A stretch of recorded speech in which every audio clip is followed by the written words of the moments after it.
Olá, seja bem-vindo a mais um encontro com o conhecimento. Hoje, nossa aula será de língua portuguesa e comentaremos uma parte da habilidade 08 de língua portuguesa. Você já participou de uma festa junina? Você, além de comer os doces, já dançou uma quadrilha? Já, sim, deve lembrar, né? Pois eu vou te mostrar uma quadrilha um pouquinho diferente, feita pelo poeta Carlos Drummond de Andrade. Olhem comigo o poema na tela. João amava Teresa, que amava Raimundo, que amava Maria, que amava Joaquim, que amava Lili, que não amava ninguém. João foi para os Estados Unidos, Teresa para o convento. Raimundo morreu de desastre. Maria ficou para a tia.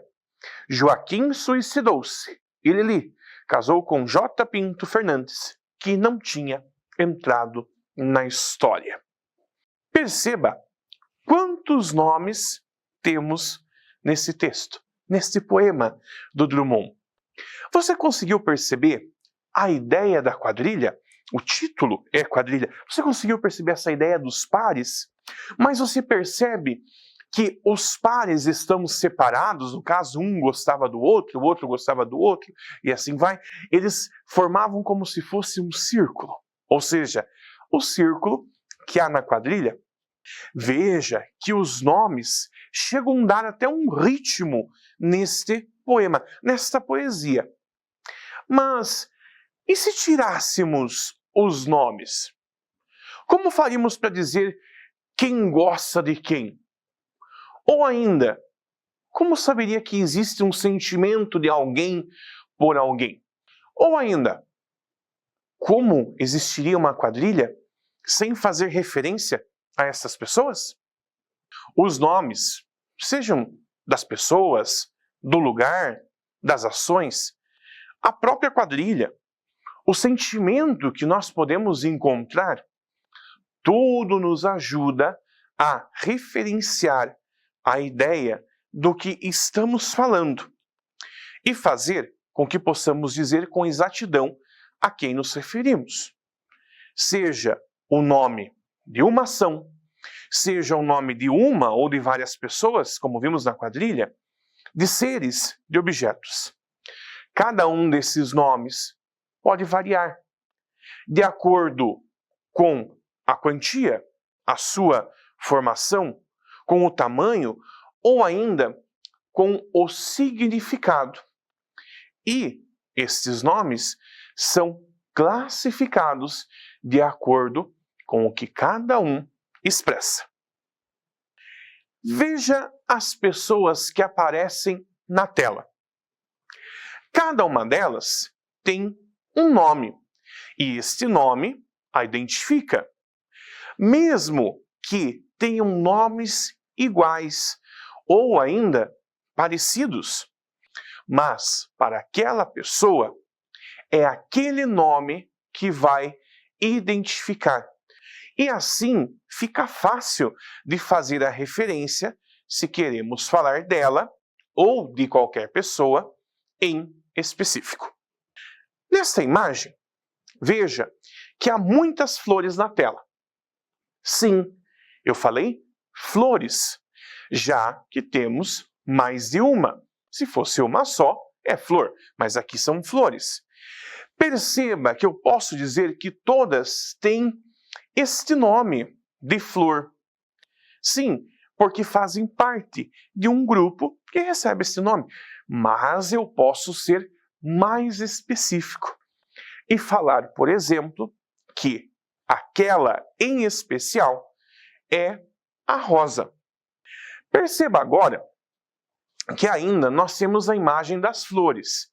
Porém, há um lugar específico que se vende essas flores.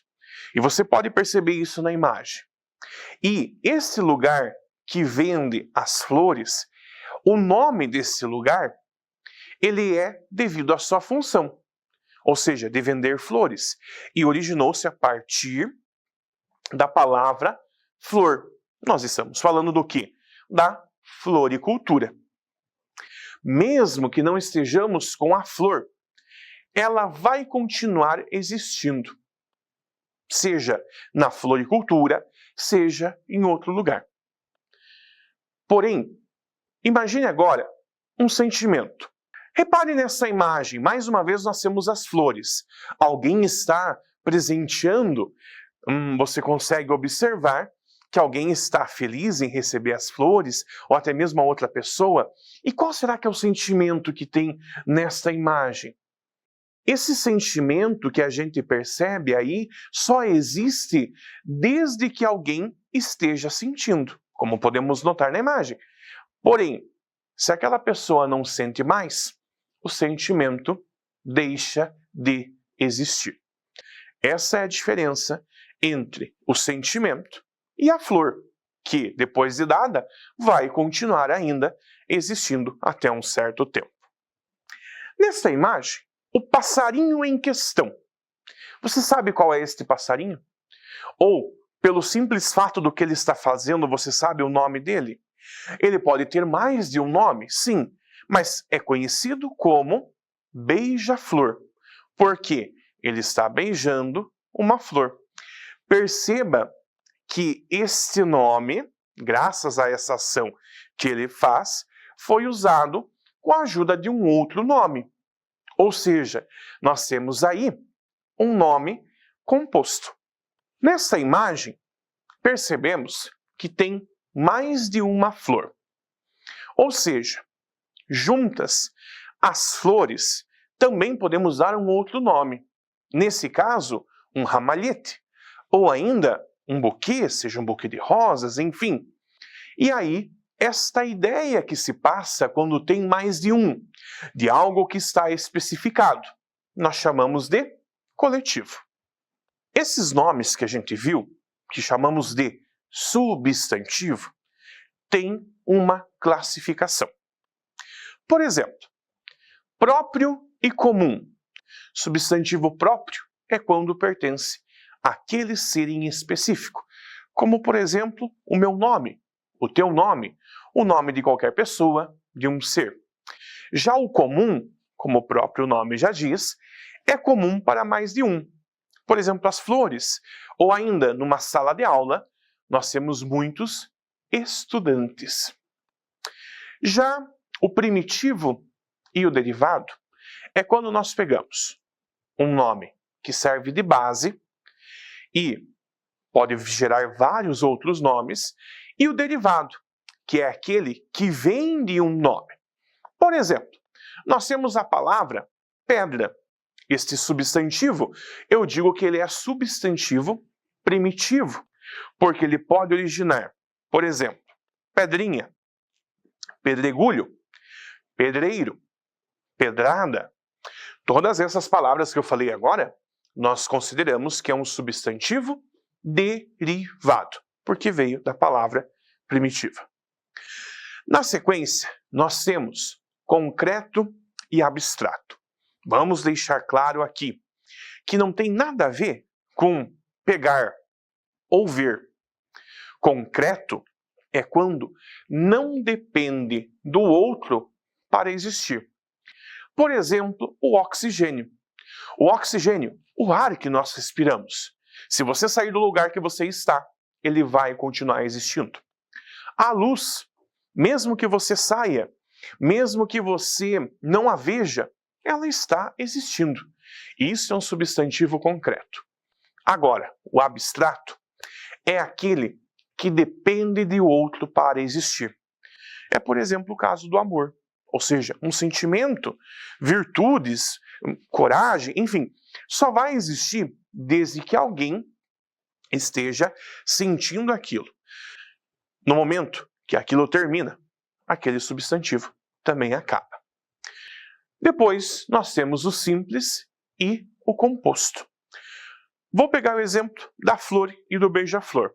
Veja, eu tenho uma palavrinha só, é um radical, e por isso que eu chamo de simples.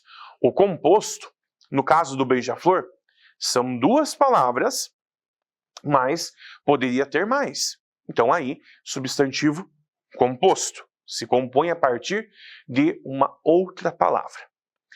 Coletivo, por fim, é quando eu pego espécie, ou então seres que pertencem ao mesmo grupo. É um exemplo, alcateia, no caso de lobos, ou então quando eu tenho muitas chaves, eu tenho um molho. Ou ainda, quando eu tenho, por exemplo, muitas flores, é um ramalhete. Vale lembrar que o substantivo ele pode ser classificado mais de uma vez. Por exemplo, a palavra flor que nós trabalhamos. Ela é comum, porque dá nome para vários tipos. Ela é primitiva, porque pode originar outras palavras, como floricultura. Ela é concreta, porque existe sem a necessidade de outro. E ainda, ela é simples, podendo dar origem a compostos. Outra coisa importante, o substantivo, ele é flexionado. Flexionado no quê? Gênero, masculino e feminino, o gênero da palavra. No caso, nós temos a flor. Em número, que é singular e plural, ou seja, a flor e flores. E ainda, ele pode ser flexionado no grau. Quando eu tenho uma florzinha, é um diminutivo. Quando eu tenho uma florzona, é argumentativo. E ainda, pode-se pensar que este grau, ou até mesmo número, ele pode passar um significado diferente. Não só essa ideia de pequeno ou de grande. Esse é o substantivo e suas classificações e flexões. Acredito que agora você veja os nomes, os substantivos, com uma importância ou de uma maneira até diferente do que você via antes.